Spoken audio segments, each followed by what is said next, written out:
ओम नमः शिवाय रुद्राक्षा।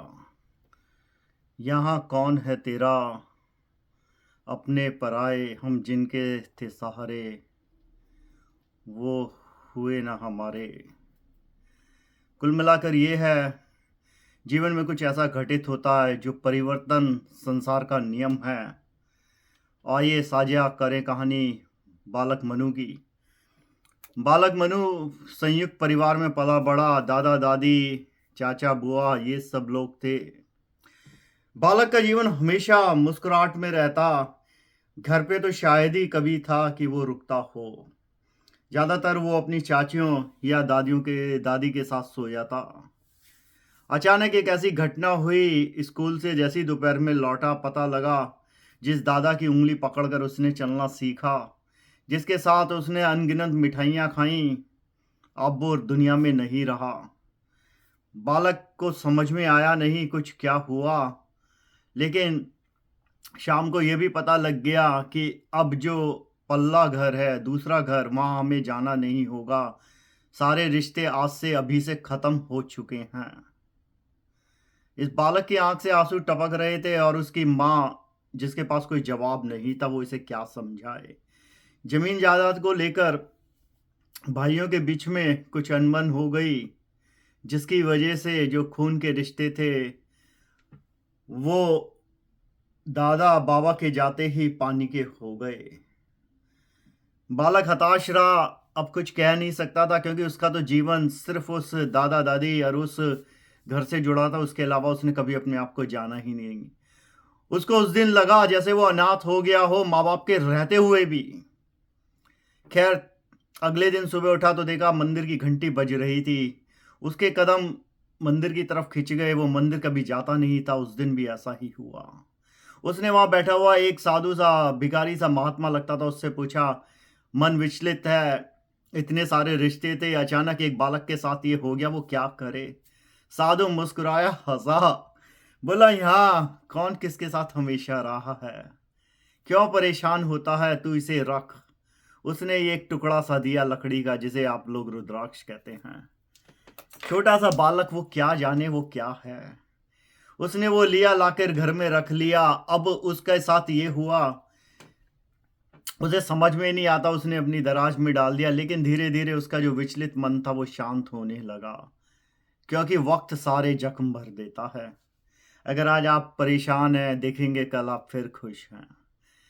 बालक भी अपनी पढ़ाई लिखाई में लग गया, क्योंकि उसने उसे ही अपना जीवन साकार कर लिया। उसने कहा, जब ये रिश्ते होते ही नहीं, अब वो ऐसा बन चुका था, अगर कोई रिश्ता जुड़ता भी तो उसे हमेशा ही पता होता कल ये छूट जाएगा।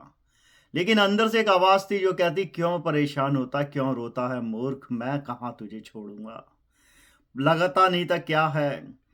ये सब चलता रहा चक्र। फिर एक कुछ साल बाद ये बालक अब अमेरिका रहता था। एक घटना घटी, पिता का निधन हुआ, उसे वापस फिर अपने देश आना पड़ा। आज समीकरण बदल चुका था। जो खून के रिश्ते सालों पहले छूट गए, आज वो सब लोग वहां खड़े थे, वो रिश्तेदार, वो चाचा चाची, बुआ जो थे।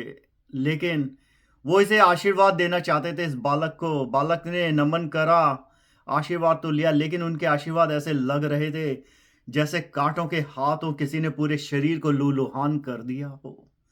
वो बहुत बातें करना चाहते थे, जानना चाहते थे, लेकिन बालक को ऐसे लग रहा था जो कानों में कोई गरम तेल डाल रहा हो। बालक ने कुछ नहीं कहा। बालक ने सिर्फ इतना पूछा माँ से कि मेरा सामान कहाँ है। वो भागा उस जगह जिसको जंक रूम कहते थे, कबाड़ खाना। वहां से उसने पुरानी पोटलियां ढूंढी, सब कुछ। उसे गलती से ढूंढते ढूंढते उसने वापस उसी चीज को पा लिया जो उसको उस महात्मा ने दिया था। आज वो बालक ये जानता था, ये एक दुर्लभ रुद्राक्ष है, जिसमें महात्मा ने बहुत समय पहले वो देखा जो वो बालक नहीं देख पाया था। उस रात एकदम अचानक एक अलग घटना हुई।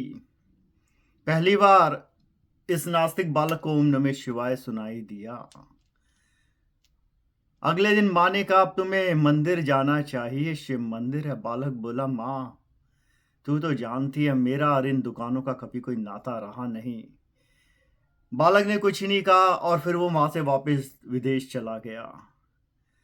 अब विदेश आने के बाद उसके अंदर से बदलाव हो चुके थे। जो सोचने समझने की जो चीज़ों से लगाव थे, अब किसी के लिए ना कोई मोह रह गया था, ना ग्रज। क्योंकि इतने साल जो एक बात हमेशा होती थी कि ये रिश्ते क्यों छूट गए, ऐसा क्यों हुआ? जिन गोदियों में मैं बैठा करता था शादी के बाद, रिश्ते की, इदारों की, क्योंकि पुत्र की सबको कामना होती थी और ये एक बालक हँसता हुआ होता था, वो क्यों बदल गए? तो शायद एक आवाज़ आई जिसने कहा जीवन में परिवर्तन हमेशा होगा। तुम उसे किस तरीके से देखते हो और अपने जीवन को साकार कैसे करते हो? जो चीज़ तुम्हारी अपनी है, जो तुम्हारा स्वयं है, जो तुम्हारी हिम्मत है, वो तुम्हें नहीं छोड़नी होती। लोग आज हैं, कल चले जाएँगे, लेकिन जो आनंद है वो तेरे अंदर है। तू अपने आप को जान। और वहाँ से जन्म हो गया शिवांश का। ओम।